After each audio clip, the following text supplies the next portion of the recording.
Perkenalkan, nama saya Ayu Ariluman Tobing dengan NIM 2417041027. Saya dari Fakultas Ekonomi jurusan S1 Manajemen Universitas Pendidikan Ganesha. Di sini saya akan menjelaskan materi inflasi dan keseimbangan arus uang dan barang.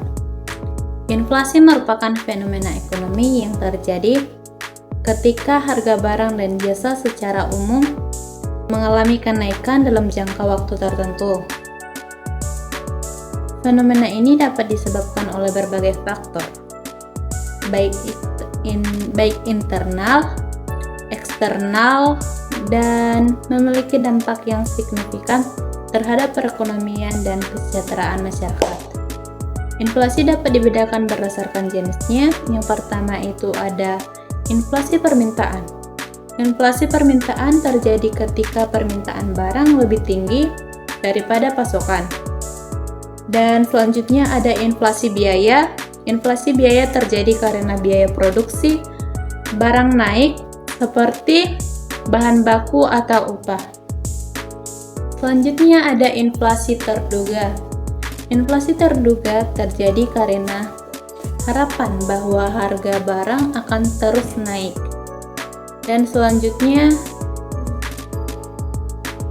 penyebab inflasi itu yang pertama adalah permintaan tinggi. Misalnya, permintaan terhadap produksi itu melebihi kapasitas produksi.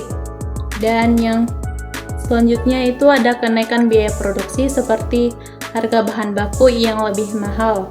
Dan selanjutnya ada pencetakan uang yang berlebihan yang dapat meningkatkan jumlah uang beredar tanpa diimbangi dengan barang yang cukup.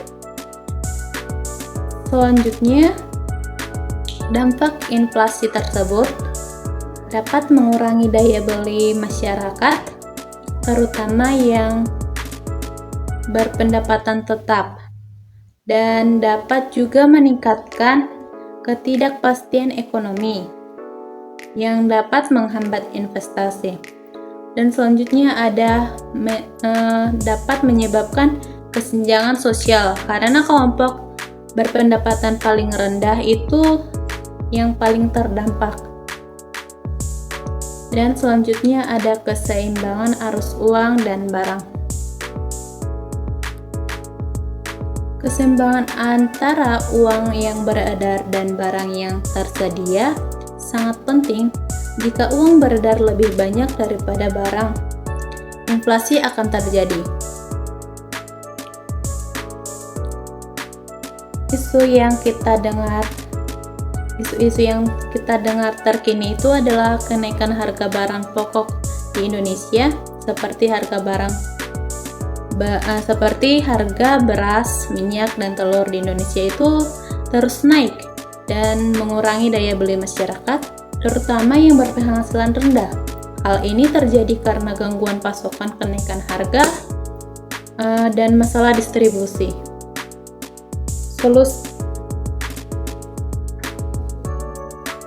Solusi untuk menstabilkan inflasi yang pertama itu ada kebijakan moneter. Kebijakan moneter yang ketat itu dapat menaikkan suku bunga untuk mengurangi jumlah uang yang beredar. Yang kedua ada pengendalian harga. Pemerintah dapat mengontrol harga barang pokok dan menstabilkan pasokan stabil. Dan yang ketiga itu dapat meningkatkan produksi domestik, memperbanyak produksi yang dalam negeri untuk mengurangi ketergantungan pada impor. Dan selanjutnya ada diversifikasi sumber impor, mengurangi ketergantungan pada suatu negara atau barang. Dan yang kelima itu ada penguatan kebijakan fiskal, meningkatkan investasi dalam sektor produktif untuk mendukung pertumbuhan ekonomi.